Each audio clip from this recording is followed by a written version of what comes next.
La fin des temps sera accompagnée de plusieurs signes petits et grands. Parmi les grands signes de l'arrivée de la fin des temps figurent 4 signes particulièrement soulignables. Il s'agit de l'apparition du Mahdi, du Dajjal, du Messie et de Gog et Magog. Mais qui sont-ils? Quel rôle ont-ils? Comment vont-ils apparaître et comment vont-ils disparaître? C'est ce que nous allons voir dans cet épisode de la fin des temps avec preuve.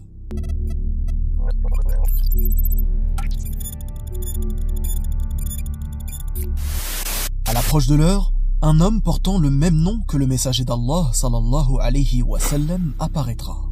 Le père de cet homme portera aussi le même nom que le père du prophète sallallahu alayhi wa sallam, Abdullah.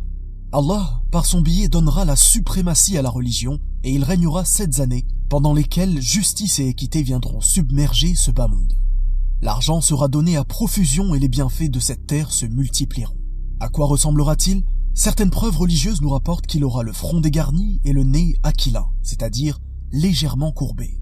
Il apparaîtra en Orient, mais contrairement à ce que les gens pensent, il vivra une certaine période sans même savoir qu'Allah, subhanahu wa ta'ala, l'a désigné à ce titre. En une nuit, Allah le parfera. Ibn Kathir, rahmatullahu alayhi, en conclut qu'il se repentira, qu'Allah acceptera son repentir et qu'il le guidera alors que ça n'était pas le cas avant cela.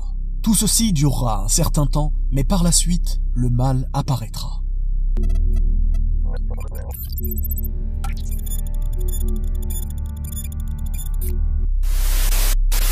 Un homme, jeune, brun, aux pieds varus, cheveux crépus, front dégarni, le cou large, avec un des 2 yeux endommagés ressemblant à un raisin, apparaîtra non loin de la région iranienne et plus précisément de Khurasan. On pourra distinguer entre ses yeux le terme kafara ou kafir qui signifie mécréant. Cette écriture sera visible pour les croyants et invisible pour les non-croyants. Il est aussi rapporté qu'il ne pourra pas enfanter et sera stérile. Il parcourra la terre sans ne manquer aucune cité, sauf Médine et Mecca où il lui sera impossible de pénétrer, ces cités étant gardées par des anges. Il accomplira des miracles qui tromperont les gens. Abu Umama, radiyallahu anhu, nous rapporte que le Dajjal dira à un homme « Si je ressuscite ton père et ta mère, attesteras-tu que je suis ton Seigneur ?» L'homme dira « Oui ». C'est alors que 2 démons se manifesteront sous la forme de son père et de sa mère, en disant « Ô fils, suis-le car il est ton Seigneur ». D'où l'importance de l'unicité comme le fait de savoir que seul Allah, subhanahu wa ta'ala, donne la mort et la vie, et ceci fait partie de sa seigneurie. Aussi il fera croire aux gens qu'il fait tomber la pluie, qu'il fait pousser les denrées et favorise le bétail alors qu'Allah, subhanahu wa ta'ala, est le seul gérant. En réalité, tous ces miracles seront réalisables uniquement par la volonté d'Allah. Mais pourquoi donc Allah, subhanahu wa ta'ala, lui laissera l'opportunité de faire tous ces miracles? Dans le but d'égarer plus profondément ce faux messie, et afin que périsse celui qui doute d'Allah, subhanahu wa ta'ala, et soit sauvé celui qui a la certitude. En bref, tout ceci sera une épreuve et un test pour les croyants. Plus la personne reniera le faux messie en étant accrochée à sa croyance, plus sa foi augmentera. Quelle sera donc la meilleure arme contre Dajjal à ce moment-là? At-Tawhid, le fait d'unifier Allah dans ses actes, dans son adoration et dans ses noms et attributs. Aucun trouble ne sera plus important que celui du faux messie. Seule une minorité de croyants échappera au faux messie et viendra alors l'heure de la descente de Isa ibn Maryam, alayhi salam, Jésus, prophète et messager, sur le minaret blanc à l'est de Damas.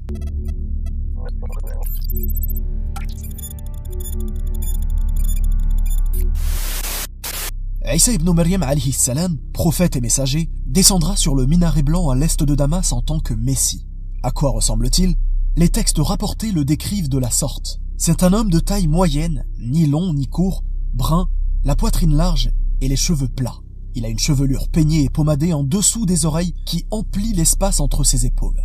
Lors de sa descente, il sera vêtu de 2 pièces d'étoffe de teinte jaunâtre, posant les mains sur 2 ailes de 2 anges.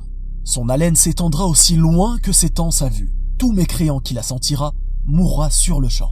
Allah subhanahu wa ta'ala nous informe dans le Coran que Isa, alayhi salam, sera un signe pour la fin des temps. Mais pourquoi donc descendra-t-il sur la terre à la fin des temps?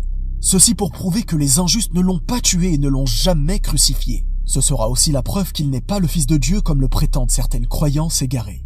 Ces personnes se rendront compte de l'injustice énorme dont ils font preuve, car il est un prophète et messager comme tous les autres. Ce sera lui qui portera le coup fatal au faux messie Ad-Dajjal. Il fera de nouveau régner la paix et l'équité sur cette terre pour une période. Est-ce qu'il mourra? Oui, comme tous les êtres humains. Et après sa mort, les croyants prieront pour lui comme on prie pour les défunts lors des prières mortuaires. Mais avant sa mort, la terre connaîtra alors une période de grands troubles dans laquelle Isa alayhi salam aura un rôle extrêmement important.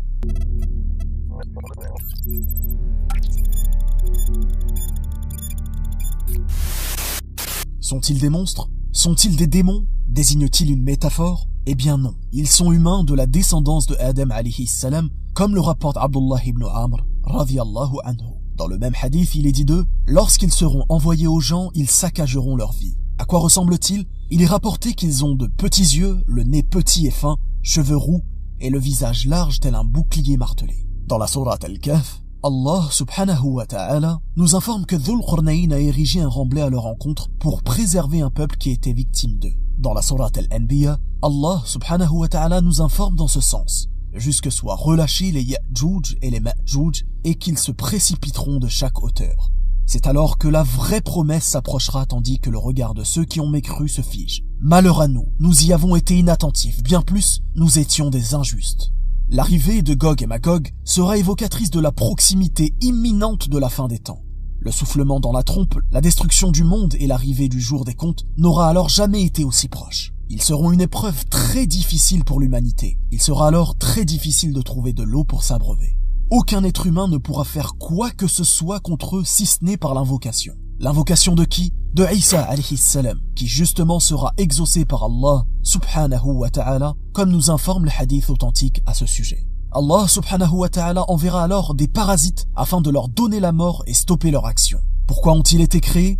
Car ils sont un signe final de la fin des temps. Dans la sourate Al-Kahf, Allah subhanahu wa ta'ala nous informe dans ce sens, nous les laisserons ce jour-là déferler comme les flots les uns sur les autres et on soufflera dans la trompe, puis nous les rassemblerons tous. Ceci étant dit, que se passera-t-il après que l'on soufflera dans la trompe? Qui restera-t-il sur terre? Quel sera l'état des gens? Nous verrons tout cela lors du prochain épisode qui traitera de la description en détail du jugement dernier. Si vous avez relevé le défi lors du précédent épisode en mémorisant les 2 premiers versets de la sourate Al-Kahf, je vous invite à mémoriser à présent 3 versets de plus avant le prochain épisode, Inch'Allah. Le but étant de mémoriser les 10 premiers versets de la sourate Al-Kahf avant la fin de cette mini-série. On se dit à très bientôt, Inch'Allah. Barakallahu fikum. Wassalamu alaykum wa rahmatullah.